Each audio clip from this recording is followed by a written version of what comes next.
Ja sam Michaela Rejsková, ja dolazím iz Republike Češke sa sjevera. Môj grad se zove Ústí nad Labem. On je na rijeci Labi a blizu je Dresdena, što je zapravo 45 minuta od ovamo. A možeš mi reći koliko, sad si u Hrvatskoj koji put? Možda neki 6. put. 6. put. Ja sam te upoznao, zapravo vidio prvi puta na prosvjedu tamo. Došlo si dati dečkima podršku oko ovoga cenzure medija na HRT-u. Koliko si bila tamo? Ja sam bila prvo 7 dana tamo u 11. mjesecu, pa sam se još vratila u veljači. I tamo sam također bila 7 dana. Da, spavala sam djelomično doma, kod Siniše Krčmarka i djelomično u šatoru. A mogu te pitati, otkud ta ljubav prema Hrvatskoj? To je ljubav prema Hrvatskoj je radi nogometa. Nogomet? Da, nogomet. Zato što ja sam se zaljubila godine 2008. u Slavena Bilića. Vidjela sam da mi neko rasturio moje Njemce. Zapravo ja sam bila navijačica njemačke momčadi tada. I vidjela sam da neki Modrić je meni rasturao baš Njemce 2:1. I tak sam se naljutila i htjela sam znati koji je taj jebeni Bilić. Onda sam ga vidjela na televiziji i udarile su me njegove oči. I od tog doba sam počela pisati priču, zapravo jednu, o Slavenu Biliću, meni, nogometu, ljubavi prema Hrvatskoj i tak je priča krenula dalje. I ja sam se počela zanimati za Hrvatsku kao takvu, ne samo zbog nogometa, nego i sam saznala i da je Rat, Thompson, Lijepa Lisi, Vojna Čavoglave i tako dalje i tako. Držalo me to i poslije kad sam ga srela 2010. I poslije kad sam mu dala knjigu, onda me je to držalo još. Jer on mi je obećao kavu, ali zapravo poslije je tiho po polju, vjetar. Kako su u westernima takve kugle suhe trave, onda... Da. I onda sam rekla, dobro, hoću još jednom, a to je bilo zapravo u 11. mjesecu kada su igrali sa Turcima i tamo sam došla u Sheraton nakon pobjede koja nije baš zapravo pobjeda, ali bila je to remiza, ali su Hrvati pobjedili i došli su u Europsko prvenstvo. I tamo sam s njim još popričala, ali samo malo, a pokrenuo se i više sam pričala sa Asanovićem, tako da najviše me mislim i dojmio sada Čiro Blažević, trener svih trenera, koliko se meni brinuo, koliko mi je spremio lijepih trenutaka i kupio mi je ovaj šešir, tako da... Čiro je legenda. Čiro je legenda. Možeš mi reći, sad si jedno vrijeme provela sa Čirom, mislim, i neki sad tvoj dojam o Čiri? Jako dobar, jako ljubazan, je to zlati čovjek i zapravo ja sam se u njega zaljubila, ali ne da on me je pozvao na večeru, prvo tu u riblji restoran Primošten.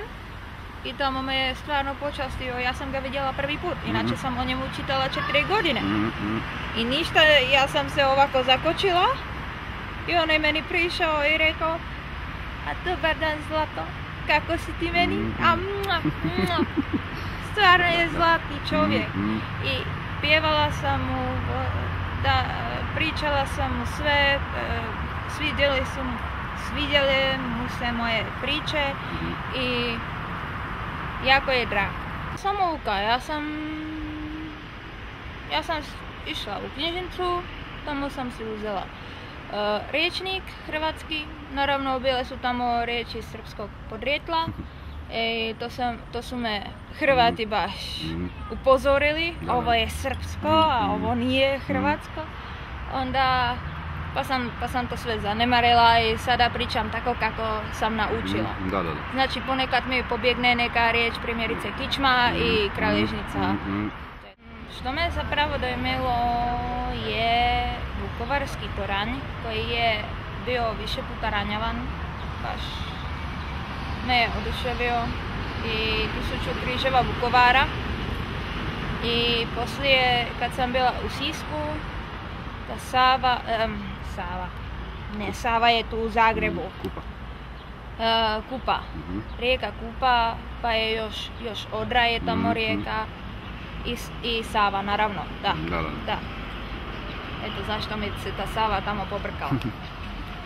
Još se mi sviđa mali grad, to je malo selo tako bi se moglo reći, Gradište kod Županje, tamo su jako dragi ljudi.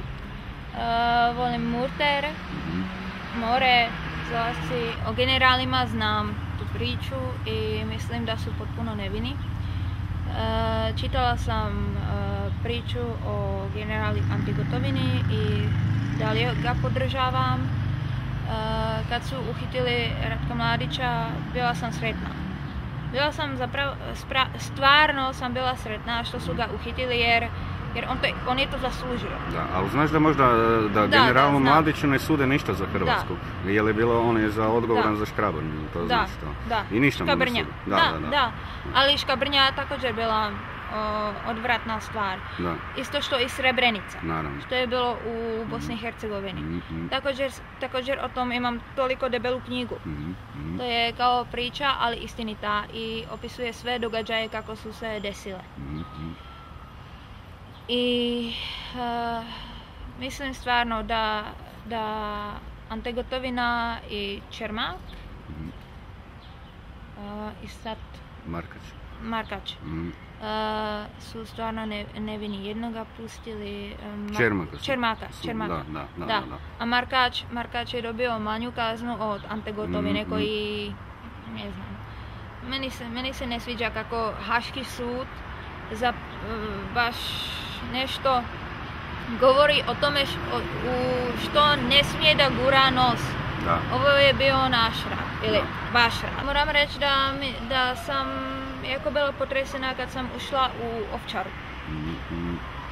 Kad sam bila u tom hangaru potresena, jer toliko metaka koliko je bilo na toj zemlji, toliko imena koja su kružila u toj spirali crvenoj i koliko stvari tamo bilo. Ja sam totalno bila s toga, ne znam, bilo mi jako žao tih ljudi i znam da je to bio namješteni rat. Hrvati pokazali veliku hrabrost, koliko su se znali obraniti i počeli su od početka raditi. Iako su bili goli na nogama gotovo. Sa metlama, ja ne sad to ilustriram, ali dokazali su puno. Europa je ok, ali ne Europska unija. Dok smo bili sami svojim gospodarom, imali smo svega bolje. Imali smo svega, ali sada koliko nam davaju poreze na cukar, na koliko smijemo izvoziti, ja ne znam... Kvote, da. Da, kvote i to baš mi nije i... Ja ne volim Europsku uniju i dok sam bila još u srednjoj školi, tak da oni su nam pričali, nabacivali su nam da je Europska unija dobra, super i to, i da će se svi imati dobro i svi ću imati sve. Ali zapravo je to kao Sovjetski savez i crvena mafija, naravno. I ja sad jesam kao govornik protiv Europskoj uniji i neka me uhite ako hoću, ali ja se ne dam uništiti. Pošto sam Dinamovac, onda Dalmatinac sam, još Lijepa li si naravno, ali znam zapjevat i Sine moj. Ja ne znam, ja imam u mobitelu puno pjesama, volim Džibonija, volim Dalmatina, volim Tonija Cetinskog. Ne smijemo zaboraviti na Juru Stublića. Vozio se Jura Stublić na raketi kroz Chicago. Ja gledam to što je dostupno u Češkoj i samo na slovačkoj televiziji koja se zove Larin izbor. Tamo sam se zaljubila u Frane Perišina koji ima prekrasan duboki glas, a ja sam već si pričala odakle mi je to ime poznato, Frane Perišin. On pjeva sa Klapom Kambi do pobjede. A ta pjesma je meni himna. Kao himna. Jer do pobjede mogu samo oni hrabri.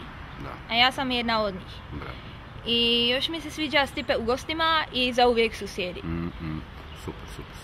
Evo, ne znam koliko ostaješ u Hrvatskoj, ovo ono... Sutra odlazim. U 9 večer. Da, ja ti želim još ugodan još ovaj ostatak u Hrvatskoj, pa evo, nadam se da ćemo se čuti opet. Puno ti hvala. Ništa. Vozio se Jura